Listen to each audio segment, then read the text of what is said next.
हाँ भाई प्यारे बच्चों, गुड आफ्टरनून। ये 12वीं आर्ट्स का है भाई। हिस्ट्री का ये वही चैप्टर चला आ रहा है।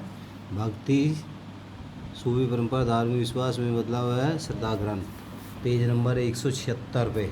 76 और 77 है भाई, ठीक है। अब इसमें है संत कबीर के साहित्य का वर्णन कीजिए। कबीर दास के बारे में बताया गया है।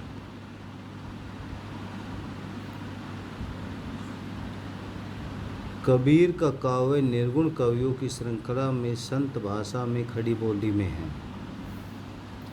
जिसे सुधकड़ी का नाम दिया जाता है। उनकी कुछ रचनाएं दैनिक जीवन की भाषा के विपरीत या उल्टे अर्थ वाली भाषा में हैं। उन्हें उल्टभाषी उक्तियाँ कहा जाता है। क्या कहा जाता भाई? उल्टभाषी उक्तियाँ। उल्टभाषी की उक्तियाँ का तात्पर्य परम सत्य के स्वरूप को समझने की जटिलता की ओर संकेत करता है।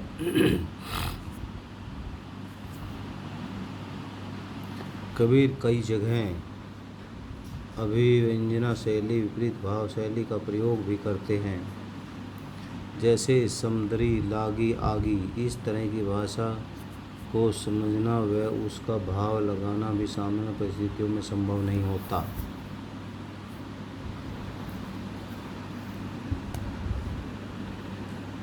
कबीर का अध्ययन वर्तमान में चुनौतीपूर्ण क्यों है?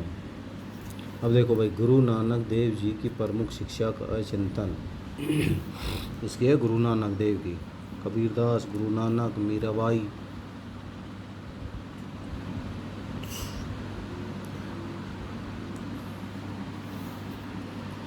देखो भाई, गुरु नानक देव जी की शिक्षा उनके भजनों व उपदेशों में पाई जाती है, जिनके आधार पर स्पष्ट है कि उन्होंने धर्म के बाहरी आडंबरों जैसे यज्ञ, अनुष्ठिक स्नान, मूर्ति पूजा व कठोर तप को नकारा। उन्होंने हिंदू व मुस्लिम दोनों धर्मों के ग्रंथों की पवित्रता को भी स्वीकार नहीं किया। उन्होंने ईश्वर के आकार, रूप, लिंग इत्यादि को नकारते हुए निर्गुण भक्ति का प्रचार किया। उन्होंने रब या ईश्वर की उपासना की का मार्ग निरंतर समण तदनाम के जाप को बताया। उन्होंने भाषा में जटिलता को महत्व न देकर अपनी बात क्षेत्रीय लोक भाषाई पंजाबी में कही है। मीराबाई का संक्षिप्त परिचय है। मीराबाई प्रमुख राजपूत मेवाड़ परिवार की वधू तथा मारवाड़ के मेड़ता जिले की एक कन्या थी। उनका विवाह उनकी इच्छा के अनुरूप नहीं हुआ।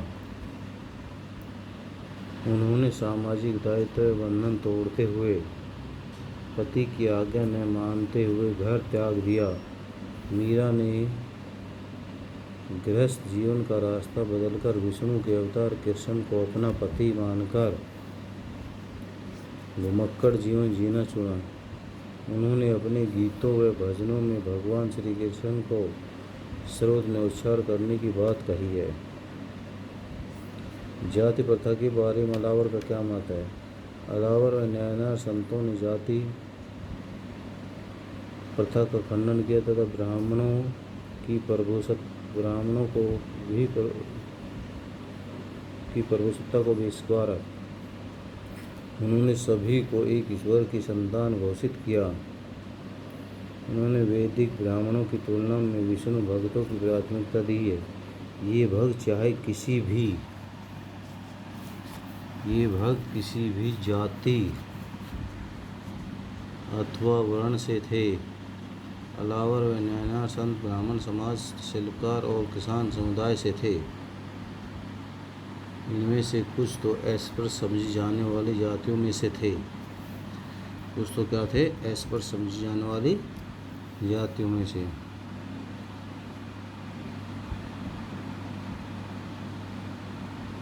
अब भारत में इस्लाम का प्रारंभ कैसे हुआ? 7वीं शताब्दी में इसके उदय के पश्चात यह धर्म पश्चिमी एशिया में तेज़ी से फैलता और कालांतर में यह भारत में भी पहुंचा। भारत में शुरू में यह व्यापारियों के साथ पहुंचा, फिर राजनीतिक व अन्य कारणों से भी इसका विस्तार हुआ। दिल्ली सल्तनत व मुग़ल साम्राज्य इसके उदाहरण है। दिल्ली सल्तनत व मुग़ल साम्राज्य इसके उदाहरण हैं। इस्लाम के 5 मौलिक शिक्षाएँ: अल्लाह एकमात्र ईश्वर है, पैगंबर मोहम्मद उनके दूत अर्थात शहादत है, दिन में 5 बार नमाज है, खैरात बांटनी चाहिए, जीवन में एक बार हज की यात्रा मक्का मदीना जाना चाहिए। अब सूफ़ी से आपका क्या है? कैसे भाई? सूफ़ी शब्द से आपका क्या अभिप्राय है? सूफ़ीवाद का अंग्रेजी समानार्थक शब्द सूफ़ीज है।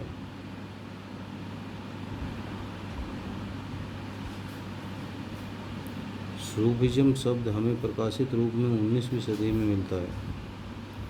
इस्लामिक साहित्य में इसके लिए तसव्वुफ़ शब्द मिलता है।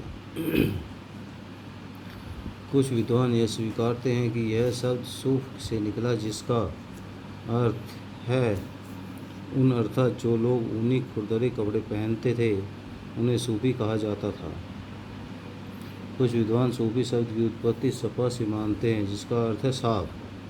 तरह कुछ अन्य विद्वान सूफ़ी को सोफिया यानी वह शुद्ध आचरण काल से जोड़ते हैं।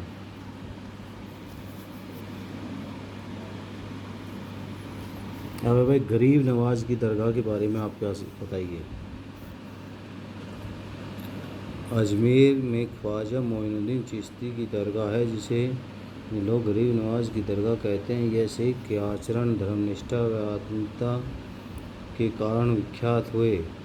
मोहम्मद बिन तुगलक सुल्तान काल का पहला सुल्तान था, जिसने इस दरगाह की यात्रा की। इसके बाद विभिन्न राज परिवार के लोग तथा शासक यहाँ आते रहे, जिसके कारण यह लोकप्रिय होता। मालवा के सुल्तान गियासुद्दीन खिलजी ने यहाँ पहली इमारत का निर्माण करवाया। क्या भाई? गरीब नवाज की दरगाह।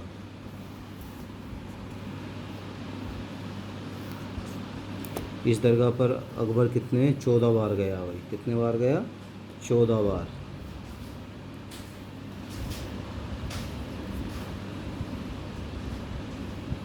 अब गुरु नानक जी की विचारधारा को फैलाने में गुरु अर्जुन देव का क्या योगदान था?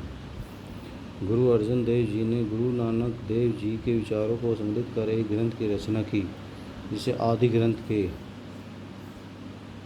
विचारों को संकलित करने के लिए एक रचना जिसे आदि ग्रंथ कहते हैं। अर्जुन देव किसे? आदि ग्रंथ की मान्यता मिली। इनके प्रवचनों को गुरबानी कहा गया है। 7वीं शताब्दी के अंतिम दिन में 10वें गुरु गोविंद सिंह ने 9वें गुरु तेग बहादुर की रचनाओं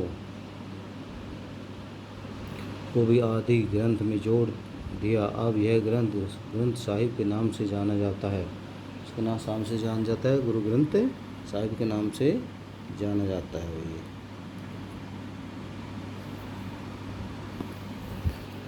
अब गुरु गोविंद सिंह जी ने किस पंथ की स्थापना की?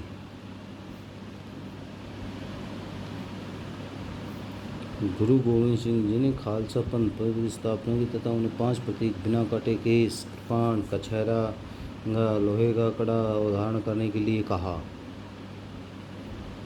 क्या क्या कहा? ये 5 प्रतीक। इस तरह 10वें गुरु गोविंद सिंह जी के समय यह समुदाय सामाजिक, धार्मिक और सैनिक दृष्टि से संगठित हो गया।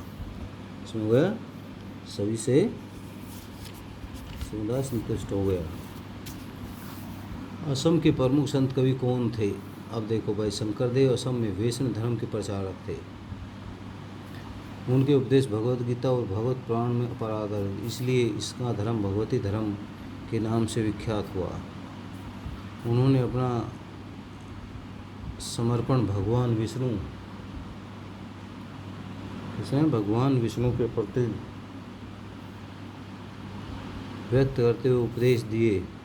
उन्होंने कीर्तन व श्रद्धावान भक्त सत्संग व भगवान विष्णु के आसन पर बल दिया। उनके प्रार्थना स्थल, सत्र, मठ तथा नामघर कहे जाते थे। क्या कहे जाते हैं? नाम घर कहे जाते थे। ठीक है भाई।